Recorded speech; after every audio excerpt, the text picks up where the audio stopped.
Hello and welcome to The View. Thank you for joining us. I'm Barbara Serra. The View is a regular panel-based discussion program from the Radicalization Awareness Network, exploring the challenges that we face in preventing and countering violent extremism. Our panel for this program is a stellar cast of EU member state representatives and practitioners who will share their latest insights. Well, in this episode, we're going to look at the ways in which young people have been targeted by radicalizers during the COVID lockdown. They've had a very captive audience, with millions of young people forced indoors and spending more and more time in front of their screens. The last few weeks have seen some painful reminders that terrorism is still very much with us.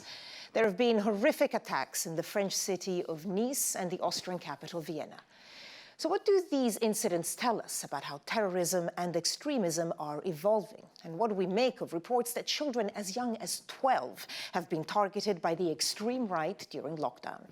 There's a lot of anger and resentment out there. Once we emerge from COVID, what will be the extent of extreme right activity that is revealed? Well, to try to find some answers, I'm joined by a hugely talented panel of experts from across Europe. Silvia Ramos is based at the Counter-Terrorism Unit of the Judicial Police in Portugal. She has witnessed the growth of the extreme right in that country in recent years.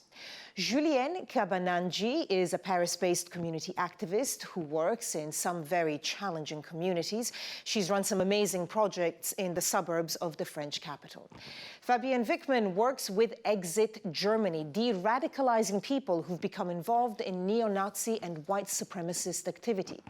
And Annelie Portman, who represents the city of Helsinki within the RAN, has been involved in researching and advising on that country's counter-radicalization approach.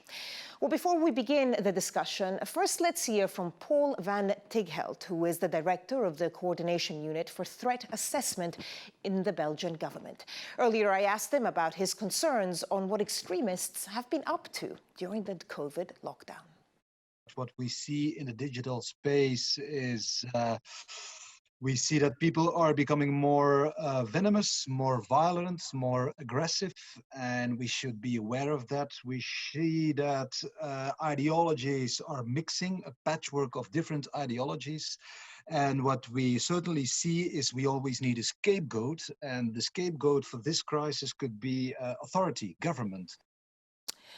Well, let's go straight now to Julienne Kabananji, community activist speaking to us from Paris. Julienne, we heard there things are becoming more venomous, more violent. What have you found in your experience since the beginning of the COVID pandemic? We saw that there is more and more young people who are on internet and following some extremist page on Facebook, on Twitter, or on Instagram. And our big problem right now is how, as a community activist, we can find solution to fight them. So we start a program with Google a few weeks ago to fight against fake news, because fake news was one of the big event happening on the internet. Silvia Ramos speaking to us from Portugal. Is that a similar situation that you found in Portugal, an increase in racism, Islamophobia, and crucially a lack of trust as well? Yes, we think that during the general restrictions context, there was an increase on the online activity because people are spending more time at home. And we have not only the already extremists doing that, but also other people and sympathizers that totally agree. Fabienne Wickman speaking to us from Germany, from Exit Germany. Now, you have been fighting against the extreme right for a long time in Germany. How have you noticed that they have managed to use, I guess, the sort of issues of trust and fear around COVID and also the anti-vaccine movements? How have the two linked up?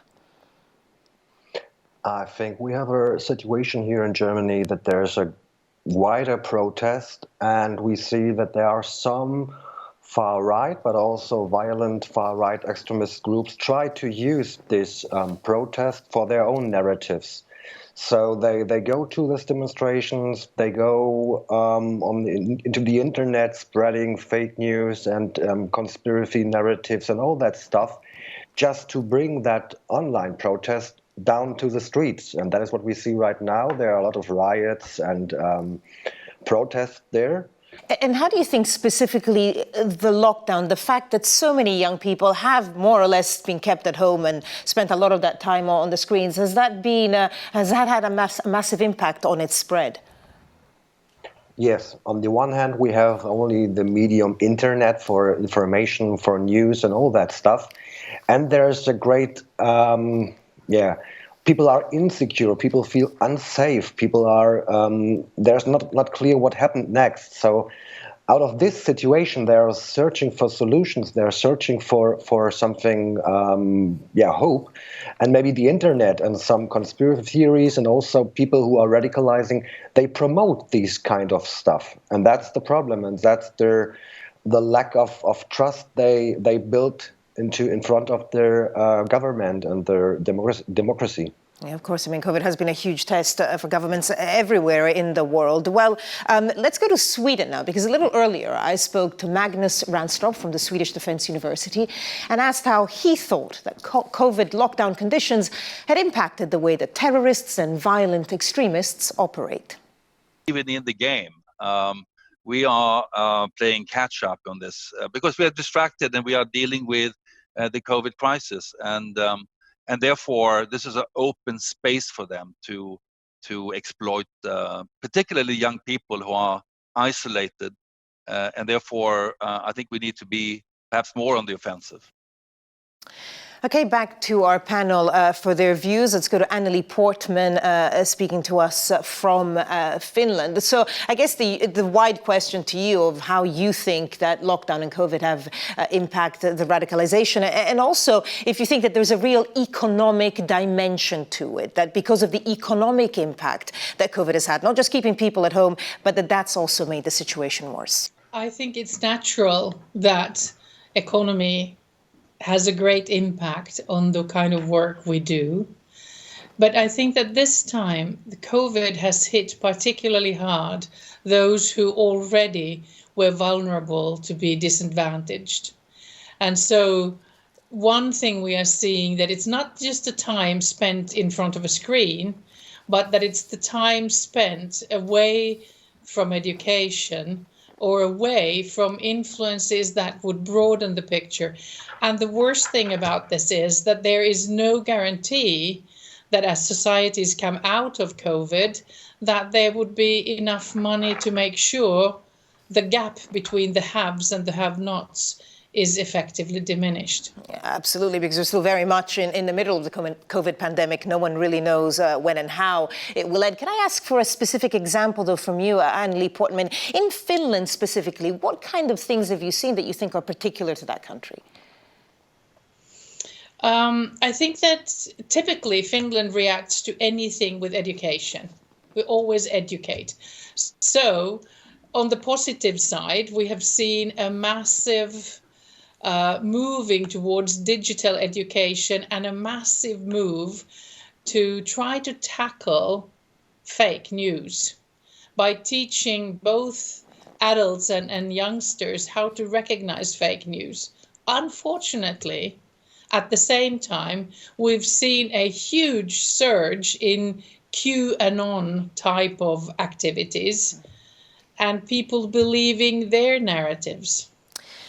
Okay, well, Anneli Portman, as you say, education obviously a key tool in trying to defeat this. So that's the Finnish solution or part of it. Because of that, let's get one final insight from Tarja Mankkinen from the Finnish Ministry of the Interior.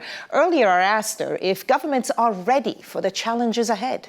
Governments and practitioners are never doing enough. It's the fact that we always have to do more and more. And this phenomenon is evolving all the time. So we need new measures and new strategies and new practical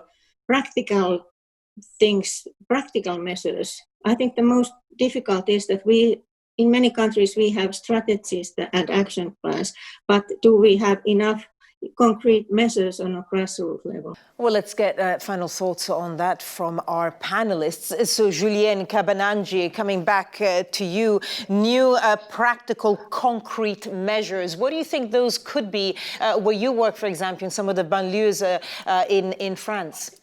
So we wish sport, because sport is the most easier way to bring young people together, girls and boys, and talk about French Republic, talk about the threat to the Republic, and try to create a new hearable speech about a common identity. If we can go now to Silvia Ramos, do you think prevention strategies that you're using right now are actually still working? And if not, how important is it to have concrete measures and to reach out to community groups? We believe that not only we have to be active also in the prevention work and dealing with the community actors. And it's the best way to reach the young people and vulnerable people.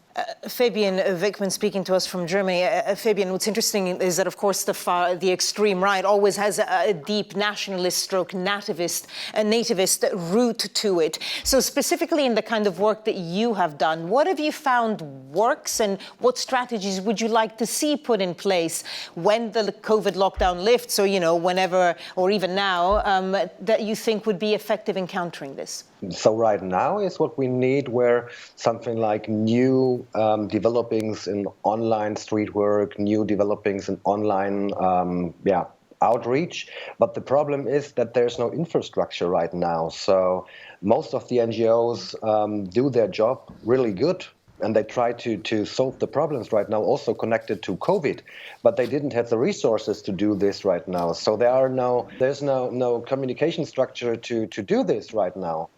Okay. Anneli Portman, final point to you. You mentioned a little earlier in the discussion how education is seen as key in Finland and often a part of the solution.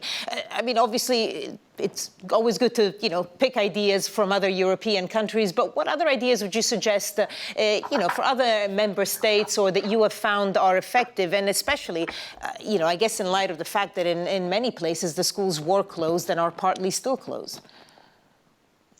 I think that one of the essential things is, when thinking of where to direct finances, youth work is something where the finances should not be spared there.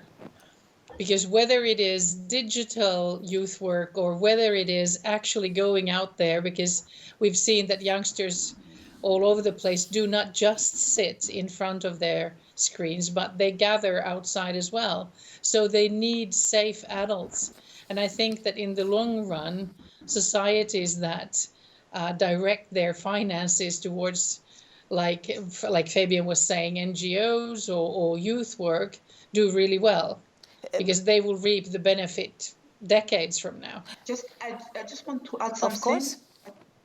Yeah, just about NGO. I used to work with several NGO in France.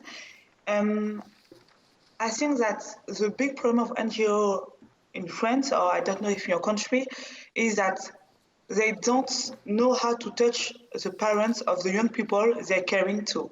And this is a major problem when you want to prevent radicalization, because a lot of things young people learn is coming from their parents and from the background. So I think that the next challenging for NGO or for community activists is to bring young people with their parents to work on this. Julianne, thank you for that point, because it's very interesting. I'd like to open that up to the other panelists. So Julianne was saying there that NGOs need to better connect with young people, because really that is the key. So Silvia Ramos, what do you make of that? I think they could do it not only offline when they are doing their daily jobs, but also online, and getting into the social networks, making some campaigns, and trying to hear and give the space to these people, the space to speak about it, about all the issues. I think there are two things. We have these regular youth work, like this daily youth work, and we have these specialized NGOs dealing with de-radicalization and radicalized youth. So we have to bring these together because on the one hand, we have this regular youth work. They are in the daily life. They knew the problems of their kids and all that stuff. And we have the specialized NGOs, which have sometimes not the best way to get into that community because they have no ways to do this. So if we combine both and just mix it up, I think that's the best way, because then we have the specialized issues and also the daily life issues of their practitioners. How important is it that the response to it is local? To solve the problems, you need this local, you need this direct offline environment. So we need both.